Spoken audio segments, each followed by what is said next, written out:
These are my hands. I guess we all have history with our hands. Just want to tell you a little bit about the history of my hands. This scar and this scar, I don't know if you can see it. I must have been about 8 or 9 years old. As a little boy in grade school. I slid in the playground and this was all cut up. Most of it is healed since. I went to the nurse in the school. She picked out little bits and pieces of glass and left me with this scar though.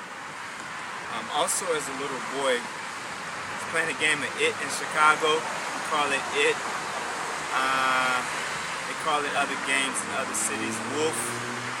I think they call it Wolf in other parts of Chicago. I believe they call it Wolf in Philadelphia. But it's, catch a person, tag a person at It. During that game, an older boy held me upside down, and my friend, who's about my age, she ran out the gate, slammed the door on my gate. I almost lost this finger. The flesh had come apart. I ran to my great-grandfather, and he put the flesh back, doused it with alcohol, and then wrapped it up.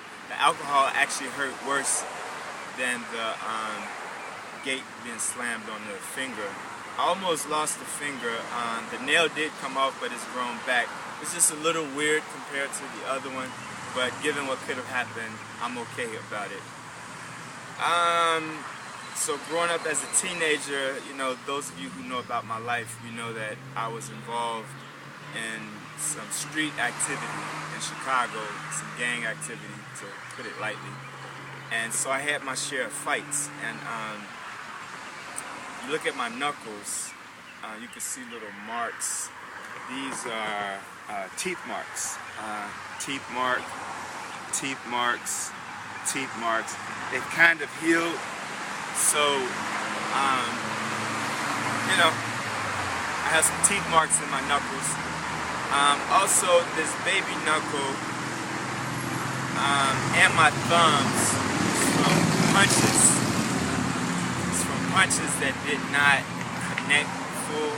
If you catch a punch, you want it to hit flush, with the middle knuckle being the primary point of impact. But if you miss slightly, you can catch part of a knuckle. So this pinky knuckle got jammed and it never quite healed right. And I've jammed both of my thumbs the same way, throwing a punch and not catching it flush. These were bad people that I was fighting, but I wasn't a good guy then either. I guess I like to think that I've always been a good guy, but I did some things that I shouldn't have done. That I've learned from it, I've grown from, I've evolved, I've become spiritual and African, and all of those good things.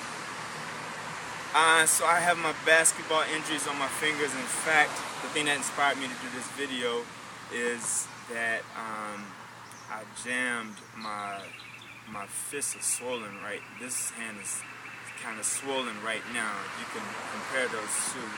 So it's been jammed up. Martial arts, I've definitely had a lot of martial arts injuries with my hands. At one point I had 3 splints. A splint on this finger, a splint here, and a splint here. I dislocated these fingers, and when I dislocated them, I didn't go to the doctor. I just pulled it and let it go back in place. When you dislocate a joint, the bone comes out of the ligament, out of the tendon.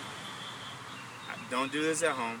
I pulled it and I let it reset, and so I had the 3 splints on. The children at the school where I taught at, they all asked me what happened, and I told them that I was wrestling an alligator and a lion and a bear.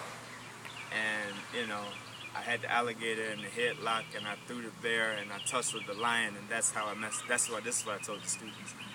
But the best things about these hands, I broke this elbow, not the hand. I haven't broken any of the fingers. Dislocations are worse than breaks. I broke this elbow. Dislocations take longer to heal. But the best things about these hands is that these hands have built the blocking system of Mayat Samut. So we have a full blocking system in our program, and these hands have built that system, our blocking system. So that's the history of my hands. I'm sure your hands have a story as well, but these are my hands.